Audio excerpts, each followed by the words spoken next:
and welcome to another edition of Amusement Warehouse Podcast. Today, we're going to be doing our first park interview, and we're super honored to have Corky and Debbie Powers with us, who recently purchased Family Kingdom Amusement Park in Myrtle Beach, which so many of us have gone to over the years. It's an iconic park, and we're going to learn about their plans for the park and what's going on and how they're refurbishing it. So welcome, Debbie and Corky. Thanks for having us. Yeah. So you guys, you had a lot of interest. You own a carnival. You have a big carnival with a busy schedule and all kinds of things to do. And now all of a sudden you own an amusement park. So what brought that about? What was that decision-making process? Well, we did it to more or less back away from the traveling carnival, in which we've given a lot of our locations to my son Eddie and his family and Tracy, and but we're still maintaining our major locations and just sort of trying to sit back and relax a little bit and turn the lights off and go home at night. But so far it hasn't been like that. I had a feeling it wasn't going to be like that at all. I was almost spit out my water here when you said it was relax a little bit. Debbie says you get up every morning and go to work just like you did before. Yeah, I do. Actually, I go down right now. We're open weekends. We Thursday, Friday, or Friday, Saturday, and Sunday, and I come to the shop Monday through Thursday and work at the shop because we have 20 people working here at the shop. So we're busy all the time, and we're always refurbishing our equipment, and we're by doing what we're doing, we're able to put new rides into Family Kingdom, and the Family Kingdom has been there for a long time, and has had good years and bad years, and we're trying to sort of reinvent it. The people that owned it really didn't take part in marketing it or anything. They just were like on autopilot and just draining it. But we do have a partner that Bill Prescott. He's well known around there. He owns a bunch of rides at Broadway at the beach and the Big Wheel down there. He's partner in and several other things. But anyhow, him knowing the whole area and we do what we do, it's a great combination. But what drew your eye to Family Kingdom? I mean, was it a place you were familiar with already? Was it? Did you hear it was for sale, or did you kind of have your eye on it beforehand, or what brought you there? Well, really, for several years we've been looking at it. Bill Prescott, like I say, he has a bunch of rides, and I got to know him real well because we had rebuilt a lot of his rides and done work on them, and we just got to be close friends, and he always talked about the park.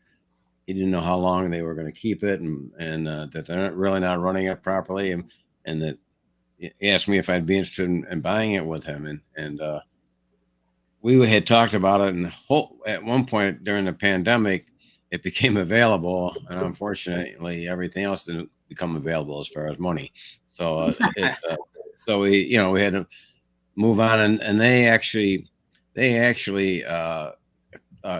we bought it in September 22, and prior to us buying it, they had an investment company out of New York that they were going to tear it all out of there and put condos and the good thing about the whole park is if you think about it, it comes with 500 feet of oceanfront property, which was an old water slide and a building, and we've taken those down already because they weren't worth really using them anymore, and we're making that into a parking lot, and that's been another ordeal with the city and permits and all that. But really, the beach property is probably worth more than the whole park.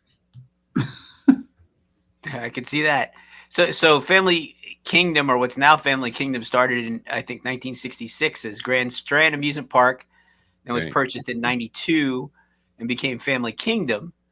And wasn't there a water park associated with it too, like across the street? You're talking about with the parking lot, right? There was a water park, and that was on a beachfront property there. Yeah, and it hadn't been used in a couple of years, and we looked into maybe nowadays down there. I don't know if you've been down there in the last several years, but most hotels have a little water park in each one of their hotels, and that one was antiquated and old. It would have to put millions plus.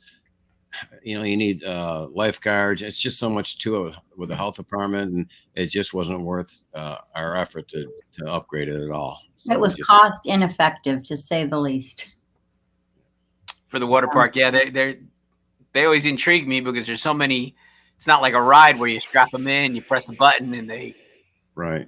safe at the end. There's so many variables when you're flying through those rafts or whatever. And A lot of them that's a big little liability. claims, Even insurance. our insurance more. company, Yeah. our insurance company said, you know what? He said, it's real expensive insurance, and by the time he put all the money into it, he didn't really think it'd be worth it anymore. Because there's a lot more liability there than there is in the park, believe it or not.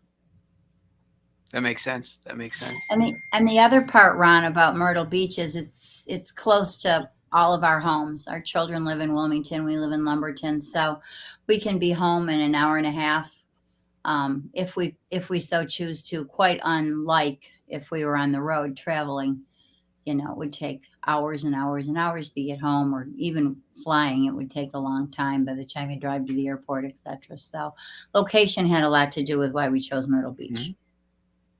So the season is going to go from when until when? I mean, Myrtle Beach is becoming such a year-round place now. I remember, when I was a kid, it was summer resort like all the other places, and then as I got older, it's the season, for what it's worth, expanded.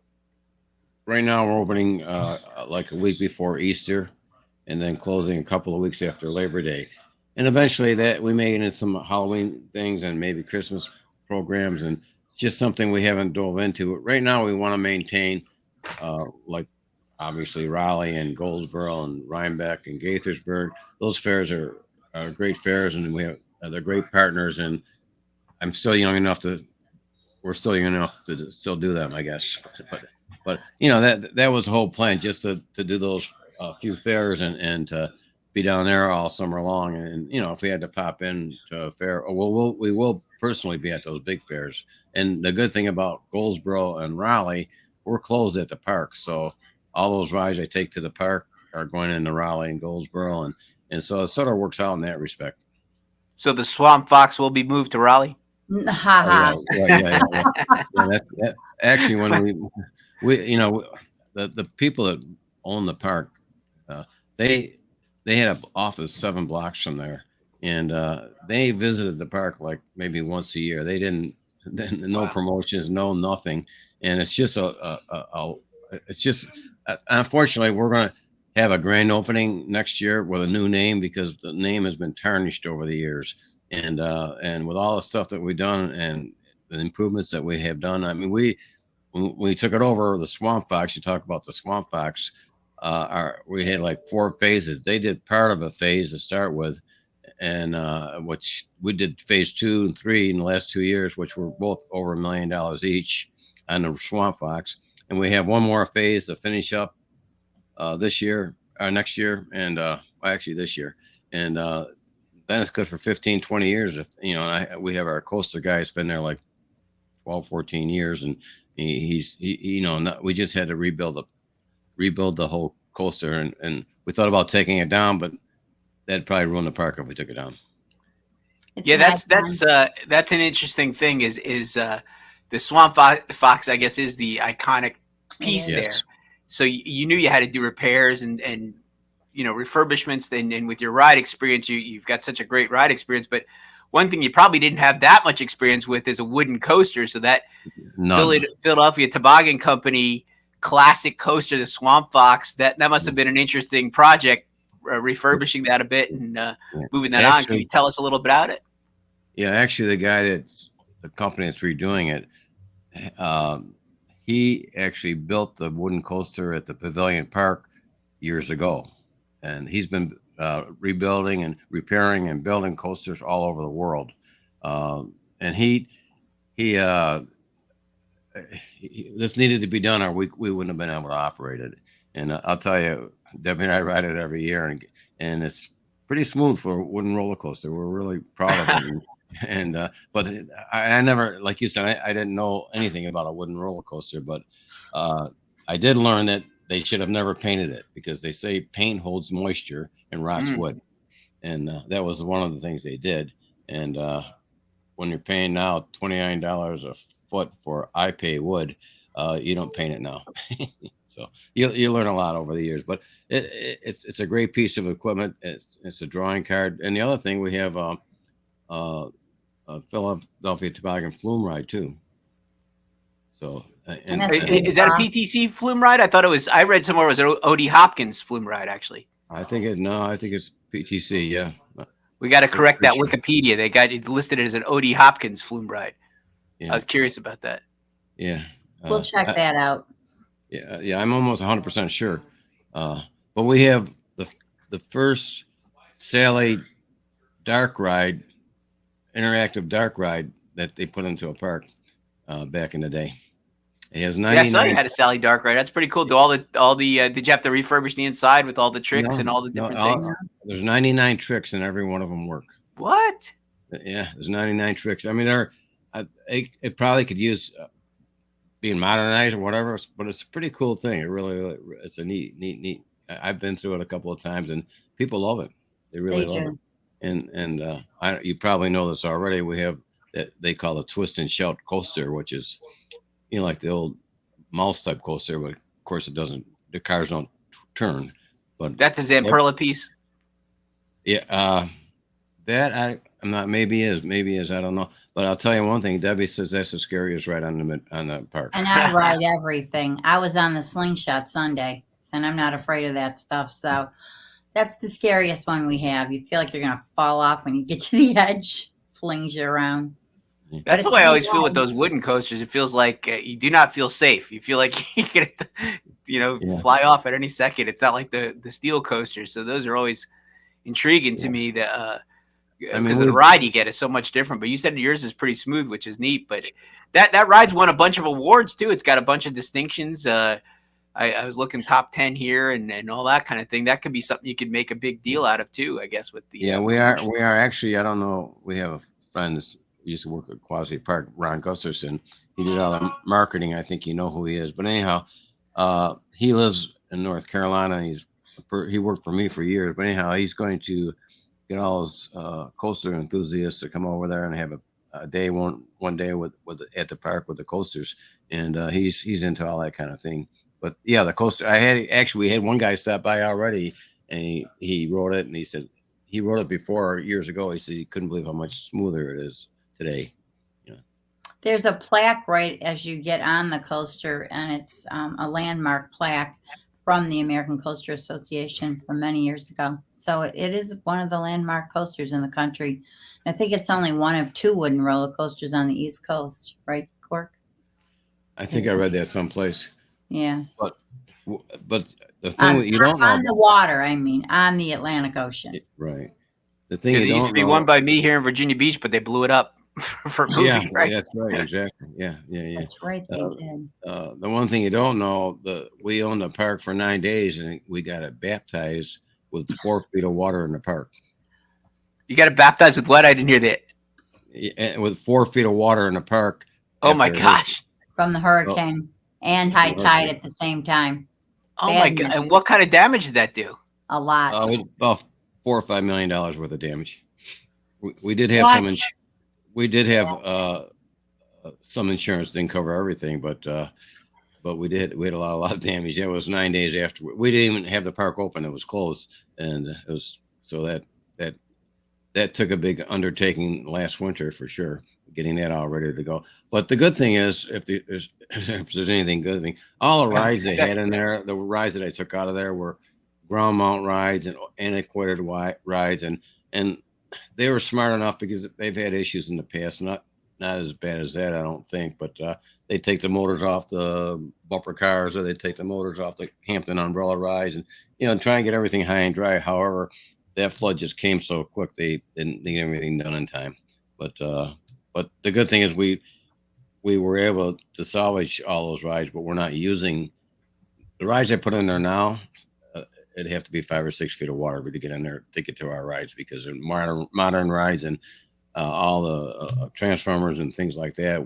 We mounted them 5 feet high, 4 feet high, so they would never get drowned again, I guess. And just things that they should have done over the years, but they didn't have the funds. The people that owned the park, they didn't want to come up with any money. And the she had great maintenance people there, but they just didn't have the funds to do what they had to do. And relatively speaking about the rides, they pretty much maintain okay, but they held the reins on doing all that. And like I say, We spent a lot of money, but we want to make it a destination. That's our whole thing, and we will make it a destination. The park, if you could have seen it when we bought it and the way it is right today, 2 seasons later, it's our second year, but now we did a lot of the hard stuff. We had to do a lot of infrastructure besides the coaster and all kinds of other things. And on the grounds itself, we're replacing all the bridge. There's 3 bridges that go across from one side to the other. All new railings, all new bridge. The guy was big on stucco back in the day, and it's so antiquated and so ugly. And we've replaced all of that. And now this year, our big project is Debbie and the girls. They've redone all the food buildings, and they look absolutely beautiful. And Chuck Wheeler's doing a lot of our signage, and they're going to pop. They never had any umbrellas around there. They didn't have a place to sit out of the sun. And it gets 105 degrees down there. They're not going to stick around. But now we have all kinds of seating under cover, and what they call big ass fans in one of the buildings, and so now we have a place for people to stick around. That's great. Debbie, was going to be? You mentioned the food, so I'm sure you made just a few changes to the food items out there. Completely. If I know you at all. Yeah, right. We opened up. They had tiny little windows on all their booths, and my opinion has always been people want to see you making it. People want to watch you. So we opened up all the windows and put all new windows on the sides as well as the front. I mean, big, tall windows.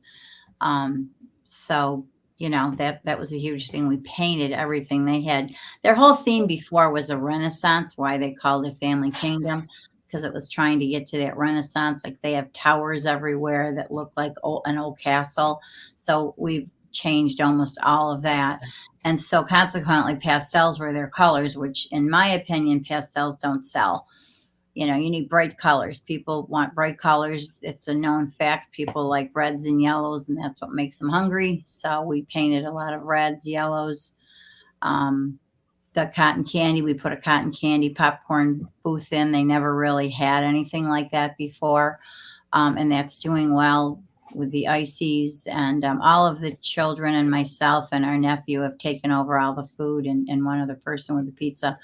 So it's going to be a lot different. And we did put 3 of our food trailers in there as well. So, and everything's doing well. I'm actually pleasantly surprised I was nervous. I'm used to X amount of dollars, but I'm pleasantly surprised at what I'm getting. So I'm happy. And I know everybody tells me, because now we're just open weekends and it's basically just local people. So now we're not getting a lot of tourism like we will starting, after school's out Memorial Weekend. So we're looking forward to that. But, it's different. It's a work in progress. I like the fact that I'm home every week during the week at our house in Lumberton. I'm enjoying that and entertaining people and just playing catch up. It seems I never play catch up in this house. So I'm getting to do that. And so it's like I said, it's different. There's parts of it that I will miss being on the road. But for the most part, I think this was a wise move, especially at our age, even though when we were working to get it open by the Easter week break, I thought, what are we doing? We're working harder than we've ever worked on the road. But now that it's open, it's a lot. It's okay. I don't know if you know this, Ron, but they draw like 20 million people a year down on Myrtle Beach during the season. That's a lot of people. Yeah, That's so I only want a couple million. That's all I want. Come to yours. Corky Debbie, are you going to be offering a lot more like meals and things like that? Like, what's your strategy? Because I think you said the food wasn't really, it was just kind of an afterthought, right? Before at the park. Right. It was an afterthought. And the manager that ran it before did a good job on the park, but absolutely hated dealing with the food. Mm-hmm. So he was very excited that I was taking the food over. But anyways, a lot more items. They had funnel cakes and fries together. We've obviously split those 2 up. And, I do fried dough, funnel cakes, deep fried Oreos, deep fried candy bars, and a lot of specialty funnel cakes now that I can do because it's a permanent building versus in a trailer where you're limited on space and stuff and such. So that's interesting. I'm still playing around with what's going to sell. I don't want to spin my wheels on things that aren't going to sell, but it's a work in progress. And the cotton candy, we have everything we have on the road: the popcorn, the candy apples, the caramel apples, popcorn, ices. And then Mark and Dean does that. Dean and his wife Stephanie, and then Susie's revamped one of the buildings that's on the boardwalk for ice cream, and that has been a huge project because it had nothing in it, so everything was new. And you have to meet all the codes, not only for the health department, but you have to meet the codes for the city of Myrtle Beach because it's on the boardwalk. So every time you turn around, it's something else. But it's a learning curve, and we're getting there, and we're trying our best to figure it all out, and we will. Are you going to be serving like more? I know you got all the like the dessert items and the specialty items, but are you going to be serving more like meal type items to try and hold the people longer, to have them come longer? Or no, I don't think we need particular meals. We're we have the hamburgers, hot dogs, sausage, Mark and Stephanie doing that. So we have all that stuff. And then Susie has the chicken and her French fry, and she does very well with the chicken down there. So, and then of course we have pizza. So we have plenty of food as well as the dessert items. So you can come for dinner and eat and with your family and spend the day and not have to leave the park to eat somewhere else or just get a funnel cake or whatever it is. Exactly. And Corky, like he said, made areas where you can sit now under cover with fans, so you're comfortable. You're not, especially for if grandparents want to bring their grandchildren, they don't have to be standing around all day. There's a lot more seating area, so that's always been Corky's project and pet peeve, is that you need to have seating area under cover, under umbrellas, or we've added a lot of shelters, like big metal shelter. 80-foot by 14-foot overhang on an old arcade building, which we turned our arcade building into seating as well. So we got seating and faces the food, so it's a perfect fit for everything to make extra money. And the one problem they had with food last year, just had the clerks in there. Girls, I go down there and visit, and their backs would be to the window. It wasn't a big deal to them. The people, obviously Debbie and everybody has. They're qualified people that's been working for us for years. H2Bs, or we have some people locally as well, and and they're of course everybody's there to make sure they're not sitting on a counter or out back smoking a cigarette or whatever they do, but they're going to make money when it's there. Right, we all take an active role in what we do because we love what we do.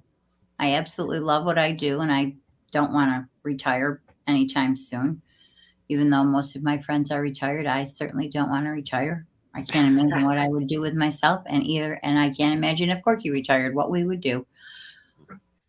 But what about the games? Have you refurbished the game operation? I saw some pictures on Facebook.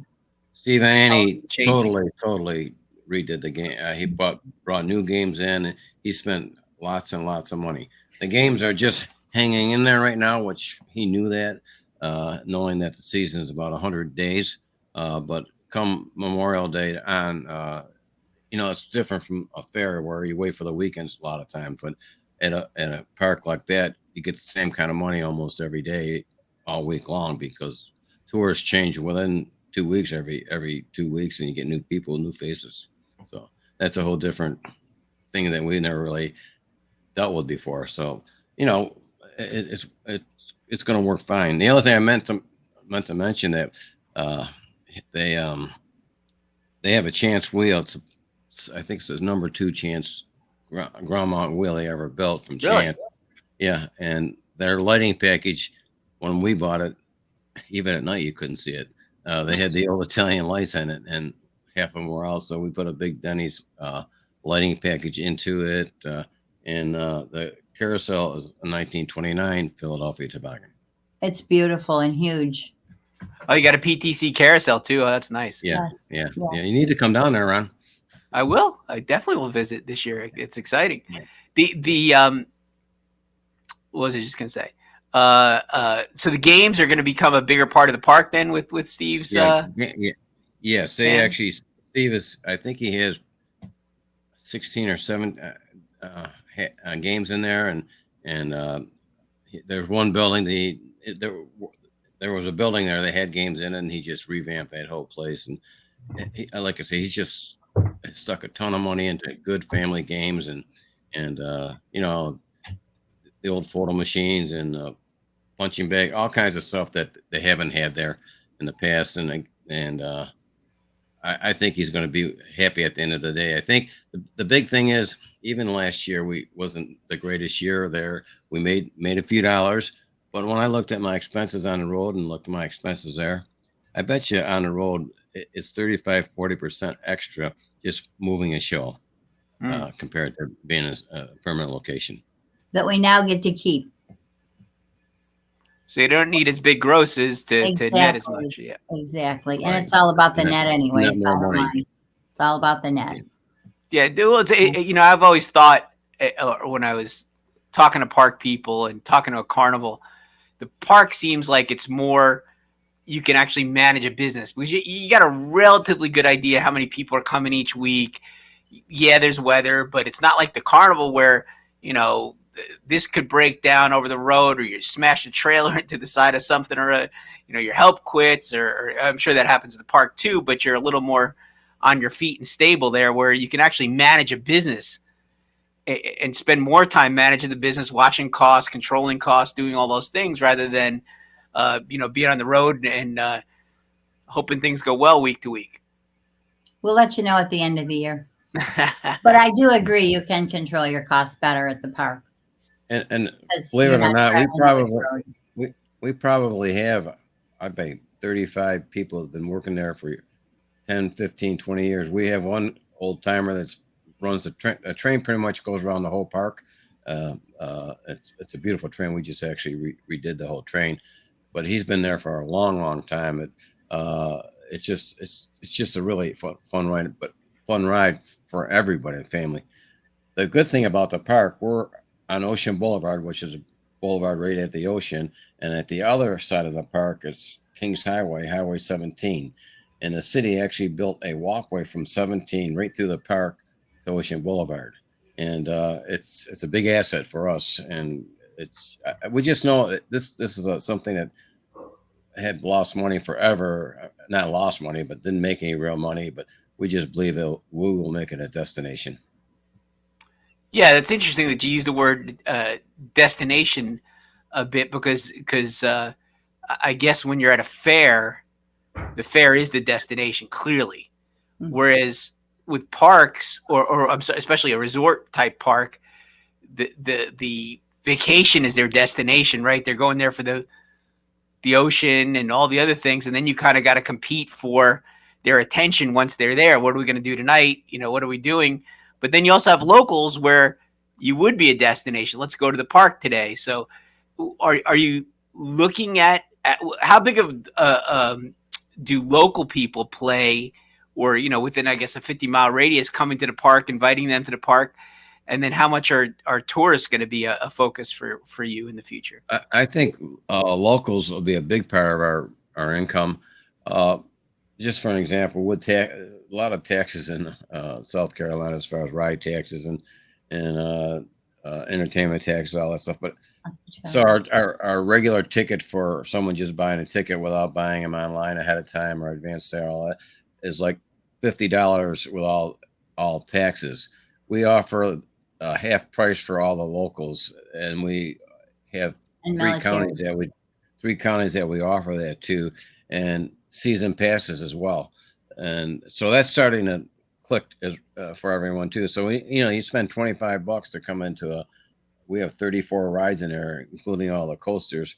And oh, by the way, we just put $500,000 into all new go-karts in the go-kart track. And because their go-karts were 20 years old and they hadn't used them the last couple of years. So we have that up and running, and that's doing okay as well. So the locals you're going to really encourage them or incentivize them to come and come often, I guess. That's how we're getting, really. That's other than during Easter. that's basically what we're getting right now, is mostly locals. Now, I think starting this weekend they have bike week or something. They have like a bike week. They have a Jeep week. They have something. There's always some. Oh, they have Tough Man contest this weekend, which is a mile down the road from the park. So they have all kinds of activities all the time going on throughout Myrtle Beach. And I don't know last time you were there, Ron, but they built beautiful new hotels all the way up and down the beach. At one point where we are, it was all run down. There's still a long ways to go, but every time you look down the street, they're knocking down another old hotel and putting something new up. So they're making the whole. Myrtle Beach is what keeps Myrtle Beach alive. All the parks and Believe It or Not and all those places. That's what's keeping. They have theaters and all that they draw a lot of people. They have a lot of things going on. And they built a beautiful boardwalk too along the ocean, which is really nice, and that's not far from us at all. So with the tourists, you're hoping to sort of get on their agenda at least one or two of the nights that they're there. Is that the plan? Sure. Make it a part or a sort of a can't miss thing to do when they're in Myrtle Beach. Exactly. We really need to work harder on the hotels. We do have something called Tripster. When people check in, like Groupon, they can get some discounts for the park through Tripster. We have a long way to go with the marketing, but there was so much to do just to get the park of course to our level and our style, and we're not there yet, but we will get there. But there was just so much to do with that to me, don't advertise what we had. We needed to update it and revamp it and make it a destination. And I just wanted to say this one thing. There's a lady there that's probably worked there 20 years, and she's a little bit younger than me, and she does general services, cleanup and stuff like that. And she said to me the other day, what a change. I'm just totally amazed at what this park looks like compared to what it did. Wow. She said, it's like a makeover. And then she looks at me, she goes, what's that show? And I said, Extreme Makeover. She goes, yeah, it's like an extreme makeover. She was so sweet. She said, I've never seen anything like it. Plus, Corky and I, as everyone knows, are very hands-on. So I wanted to do a lot of planting of flowers. And I said, let's go to the nursery together and pick them all out. And I helped her plant them. And she's like, why are you doing this? And I said, because I like to work and I like to make things pretty and I want to help you. And they're just not used to anything like that. So, and a lot of the people we've kept a lot of the people on because they are so devoted and do love the park. And once again, if you love what you do, you're going to be a good employee. That's right. So when you bought the park, there were like 30, some little less than 40 rides there, give or take. 34 rides. Yeah. How much sort of exchanging, popping in and out have you done so far? And what are the plans for the future as far as, well, I put 10 of my newer rides in there, Ron, big rides and kiddie rides, and took 10 of theirs out. Obviously we want the Swamp Fox and the Flume and the other coaster, but they actually had 2 go-kart tracks, and the one that was in the park, they hadn't opened in years, but it was just left empty. So we had to revamp all that. I had to re-concrete it, and we put 3 rides over there and made the park that much more accessible. But my dream is maybe within a year or two to put another big steel coaster in there. And at that point, I think it would be unbelievable because we got the wooden coaster, you got the twist and shout, and you'll have another coaster. And there's nothing like that other than over in Charlotte, at the park over there. But on the ocean like that, it would be. I think it would be a big deal. Absolutely, it'd be a big deal. Yeah. So you've added quite a few of your own rides to the park's arsenal now. So that I saw on the ride list online that there were a lot of newer rides, and I was thinking they were rides you had brought in. Well, like we took the yo-yo, well, it's been there forever, and we put my Vertigo in there. Mm-hmm. It's just in that experience alone, going up almost 100 feet and flying around instead of the old yo-yo, I put my Techno Jump in there, and we put we call Lunatic now, which there's only 2 in the world, one in the United States, and that's it's just things they've never seen before, and people people come in the park and they've had, you always get bad comments no matter what you do, but we've had mostly good comments about the park, and people see the changes, and they're going to come back maybe 2 or So 3 like, yeah, times. the F5, that was yours on the road, and you brought it into Yeah. the park. Yes, So, exactly. so He's when you taken- brought that stuff in, how? I mean, that was a huge change from what was there before, because I didn't get a sense of what was there before. But Not very Yeah. nice rides. He brought in beautiful, colorful, fancy rides. And that's a lot of, this is what I hear when I'm in the trailers working, is from the locals that they want to come a lot more often now because there's something to come for. When they buy a wristband, they're getting their money's worth as opposed to before. When like Corky said, the rides are very antiquated. So what he's taken out were a lot of old kiddie rides, and he put in all beautiful new stuff. So and I'm not talking just kiddie ride. He put in like spectaculars. Yeah, So, yeah. or definitely majors. And another thing I wanted to point out, we had a tilt-a-whirl, which I'm a little partial to tilt-a-whirls. I've always liked them, but repainted it. Chuck Wheeler did all beautiful graphics, and now we're going to do graphics and change the tilt-a-whirl so they look like clamshells. So, all that stuff adds up to making it beautiful, and people pay attention to that. They just do. Is there going to be a lot of that theming like that going on with the rides? Yeah, yes, there will be. And again, you can only do so much in a year, and Right. and guys like Chuck, they're overwhelmed with all kinds of other work. So, it'll again, we'll be doing little stuff for the next probably rest of our life. But we're at a point now where when we say we want to change the name next year, that we'll be proud to have the media, the politicians, and their families to come down for that day to enjoy the park and see what we've done.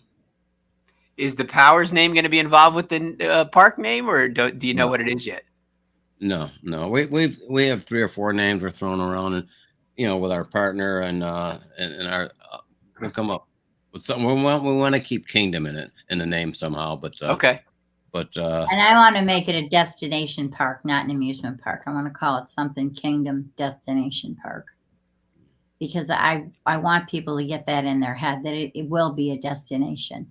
It's like, and I'm not comparing myself to Disney World, but that's obviously a destination. And so you got to put it in people's heads and really create a destination. Mm-hmm. You have to create it. And we're certainly trying our best. Yeah. And we're getting sponsorships. We're getting some sponsorships for new signage, LED signage in the park. And, we're doing billboards. They never did billboards. And we have these little cards that go into a lot of card holders and like Fuddruckers and places like that, and the hotels. And we've done a lot, and we have a lot more to go, but we've done more than they've done forever, really. Yeah, it's smart because there's a lot of the families are out there. You've got the family market, and there's probably not a whole lot of ways to advertise directly to those families without getting lost in a crowd of coupons or something, one of those giant books. So being out there and seeing a billboard where that's your message, or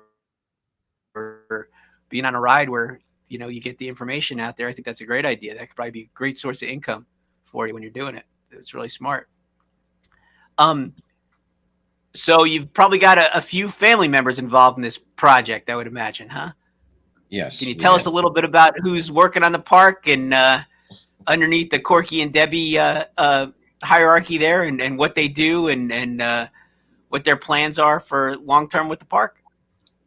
Well, Phil and Dean are there at the park. They would do anything we asked them to do, but they're so happy to be off the road. And Dean, Phil started to become general manager, and Dean's running the office manager, and whatever he and Phil talk about, but he's sort of Phil's assistant, and of course we'll be there as well. But Steve Annie is there with his wife, and all the food, like Stephanie's wife and Phil's wife, they're all involved in the food, and they're we didn't say this, tell you this, but Phil and Susie, they're opening they never had beer and wine. They're going to serve beer and wine. They call it. They have a tiki bar. They made one of the buildings into a tiki bar, and I think that there's a lot of times when it's 100 degrees out, they're sitting under the awning. They want to grab a beer or a glass of wine, and I think that'll do well down there, and that'll be completely something they've never ever done before.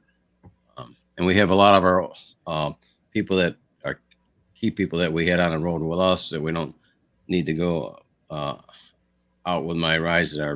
I book in a bunch of rides with Eddie for those spots that he didn't have enough rides for, or it just works out for all of us. And I got And Eddie, of course, your son Eddie Powers, who has Powers and Thomas Carnival on the road, right? And so he like now we have 10 rides over in Winchester with him, and we have some of our key people taking care of that. So got a lot going on, but we do have good, like Debbie said, we had a lot of good maintenance people that we kept at the park, and they're happy to be there. So, but between it, we have Alan Wheelock with us. He decided to stay at the park, and his wife has a pizza trailer, and he has a bungee, and he has the cameras for all the coasters and things like that. So, so far, again, we're all enjoying it unless the bottom falls out. But it's just Sunday was like a beautiful sunny day, and it was just you wouldn't want to be anyplace else. It was just a really nice place to be. That's awesome. So Phil and Dean, your sons, are I guess the two main guys there running the park, and then your other son Eddie is out on the road with the show. Yeah. So and I give him the support equipment that he didn't have to go out and buy, like the extra light towers or benches or any of that stuff that he would have had to buy, and it's a win-win for all of us. And then when I do play Gaithersburg and Rhinebeck, they'll join up with us there with my locations, and basically we'll work together 100% at those fairs. And we'll be doing 3 fairs together: Gaithersburg, Rhinebeck, and Goldsboro. But other than that, and we'll do Raleigh with Frank like we always do.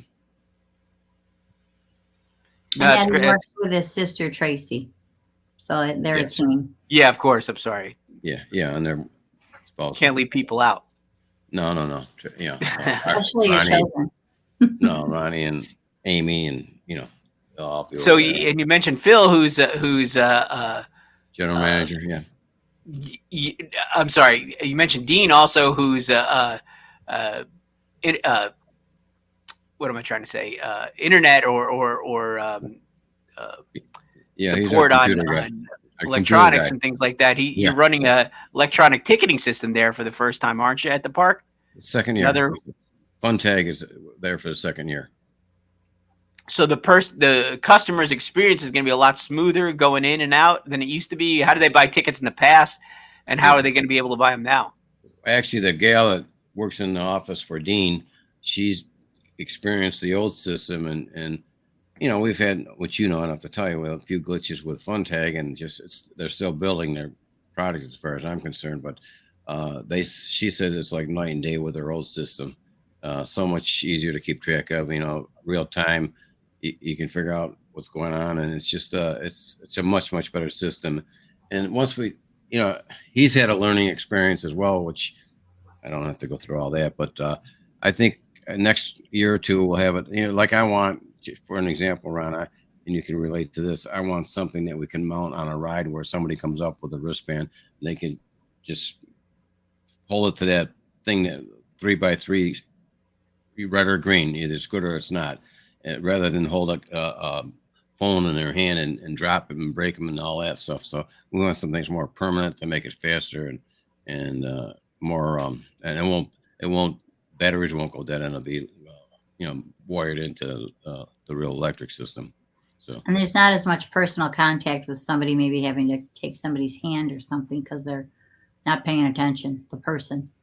So yeah, it's a nice experience. You go up to a kiosk, you buy your ticket, put on your wristband, you go in. And I think, if nothing else, even if it didn't add any speed or anything else, it gives it a more professional, modern feel to the place, right? You go in, you're like, wow, this is a up-to-date park. It's not like, from the 1940s where I'm buying a a red ticket to go in or something like that. And there's a guy behind And it's funny, little kids can go up there and buy what they want to buy there. I mean, it's young kids, 7, 8 years old. They're pretty smart nowadays to do all that. Smarter than I am.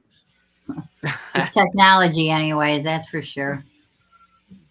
But, that's great. It's a new experience for them, and obviously the cards they can use them forever, and they can add to them. They don't have to pay that fee once they buy it. They keep the card. They can keep just adding to it, especially locals if that's what they buy.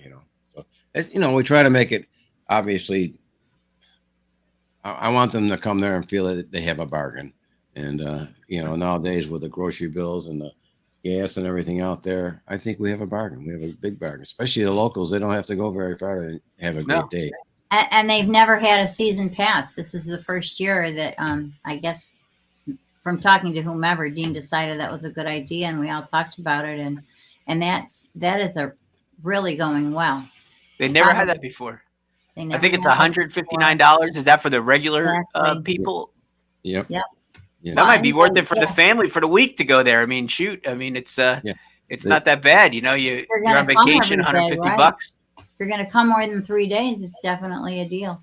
For sure. Actually, I talked to a park in Ocean City that they have, I think, a few less rides on one of those boardwalks. And he told me they do something on Black Friday. They offer a advanced sale for the park. And it started out real low. And he says, now Black Friday is unbelievable. He says, you can't even believe how many we sell for Black Friday on Black Friday. When you're all closed down, not making any money, you get a few $100,000. That'd be pretty nice to keep the park paying the bills and paying the payroll. No question about it. Yeah. The park in the past, I read a lot. It had a lot of like little entertainment features, like clowns and magicians, and we want to get to that, Ron. We want concert once in a while. You are going to do something like that there again. We don't know how much money we can spend. We spend so much money. I've been practicing my juggling act. Well, if you do it for food, we'll have you come. If you can do it for food, we'll have you come. Debbie's food, not just your run-of-the-mill park food. But what we are really doing, I don't know if you know Dickie Marchant. He works. You probably heard of his dad. Well, anyways, he's our electronic whiz here at the shop. He's putting together a laser show that we can do like 9:30 every night. A laser show. Oh, nightly. Oh, cool. Yeah, and do it every single night, and we hope to have that up and running by the end of July, because it's going to take a lot to put it together. But he's done it. They used to do it back in the day with, I don't know if you remember when they had the scramblers under a big tent, and they had all the stuff going on in the ceiling. Oh yeah. But he's very familiar with doing something like that, and we believe that'll be a big hit for the park. Yeah, it'll be like a signature feature every night at a certain time or whatever you're gonna. Yeah. And we can bounce it off the side of the coaster. We can bounce it off the building. We can move it around. Bounce it off all these places. And with the bridges that we have in the park, people can stand on the bridges and watch all of this. It'll be a cool thing. That's pretty neat. So you will be. Yeah, I was curious if the entertainment feature really added much to the park as far as revenue or anything else, or was anybody going to see it, or was it just a sort of a nice thing once you got there, but it sounds like you're doing a lot of other amenities too, so I didn't know if you'd see that the value in adding a magician or something like that. My theory has always been you need to give them something that they're not paying for, and if we can do some little stuff like that, even this year, if we can get maybe some local stuff, a guy walk around making balloons up, a juggler, you can get them fairly reasonable, and we'll try that a few times, especially when we get into our real season. Maybe, like on the 4th of July weekend, have something like that. You'd maybe do some eating contests like they do at Coney Island or something like that. You could have some fun. Well, actually, what we are going to do, Ron, I'm thinking about Ron. Ron had a lot of school programs, educational school programs in Quasi Park in Connecticut, and he used to get like a couple thousand kids at a time to come down there, but you had to make it educational in order for the schools to go with it.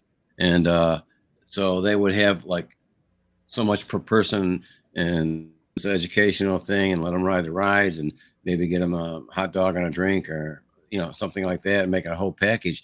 He had a lot of that stuff going on different. And then he had a lot of little birthday parties and during the operation of the park where they had done special things for the families. And so those are the kinds of things that we're going to really jump into, hopefully by, towards the end of the year for next year. And next winter, we're going to work on, we get a lot of phone calls for birthday parties and church groups and schools. Mm-hmm. And, they never did any of that. And well, maybe they did years and years ago, but they hadn't done it in probably the last 10 years. So we're going to have to start marketing that. So that's an option. Sorry. So that's an option. Thought somebody's being murdered there or something. No, I'm an overcomer. My favorite song. Yeah, those birthday parties can be a great source of revenue, but they're a workhorse. You got to have, the right kids to oversee the parties and be ambassadors, but that's a great addition to what you're doing. Do you think your business is going to be mostly at night or during the day? Because I know the beach Night. is obviously a strong competition for you, but Right. During the summertime, they tell me it really doesn't 6, 7, sometimes 8 o'clock before they come out because it's so darn hot and they're all on the beach. But what I'm going to do, which I do in a lot of my fairs, is from 4 to 6 offer half price.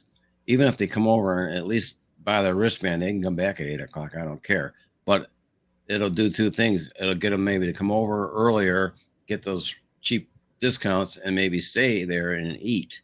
And then when they feel like it's cooled off, or they can go back to the hotel and change and come back, because they can use the wristbands whether they stay there or not all that night, obviously. But those are the kinds of little things that we're going to try and promote. We want to get that's the other problem they had. They never had a consistent time schedule. They'd open when they felt like, and people want to look on the brochure. Hey, they open at 4. We're going to try and open at 4 during the week and 2 o'clock on the weekends. And from 2 to 5 have a half price, and from on the weekends, and then during the week 4 to 6 half price. So that's what we're going to try and do and see how that works out to get them there earlier. But for the most part, it's a nighttime entertainment business because it's so darn hot during the day and people are out on the beach. Yeah, and it's tough to get away from the family if you're all there together. Yeah. People are on the beach. It's like if you want to leave and they don't want to leave, it makes it a little difficult. But yeah, I think sometimes they'll stay open till midnight, 12:30, because they're busy again, because they come in late, and it's worth being open for all the games and food. That makes sense. That makes a lot of sense. Yeah, it's amazing. So you guys have really started a second career with this park, which is and the whole you do in your 70s, right? You start another business. Yeah, I was interviewing Ricardo Flores the other day, and he was talking about it. He goes, I have to go home and watch my dad. And you think, because I think his dad's in his 80s, but you think it's because of something bad. He goes, oh no, last time I left, he went and bought all these robot cars from Mexico, and they were in my front lawn when I got home. I have to watch him all the time because he starts new businesses all the time. That's funny. Wow. Well, good for him. That keeps him alive. Keeps you young. Yeah, that's great. Well, I mean, is there anything else you guys would like to add? We got a minute left, but I just congratulate you on all that you've done, and I can't wait to see it. I will come down, definitely, 100%. Yeah, make sure you do. Really, make sure you do, and we can show you. It's hard to explain to somebody all the things. Obviously, people don't understand what you do with the infrastructure. Like we have our TJ. I don't know if you know TJ. He's a painter, and he's been working for me for years, but he's done so much airbrushing, everything. I mean, things he has done down there. He does all my scenery and my rides and stuff like that. They're all hand painted, but he's done a lot of stuff down there. He's been working there a couple of years, well, going on a year and a half now, and he does beautiful, beautiful work. And he's working there basically all the time, doing the things that, like we have 2 painters full time. Everything was there. It was white, blasé. Bathrooms were everything was. I mean, we've been painting and painting and painting and painting, and it just it won't stop because we just have so much to do. Yeah, I can't wait to see it. Congratulations, guys. Debbie, thank you for joining us. Corky, thank you for joining us, and thank you, everyone. We'll talk to you soon. Best of luck with the park. I can't wait to see it. Thank you so much. Appreciate it.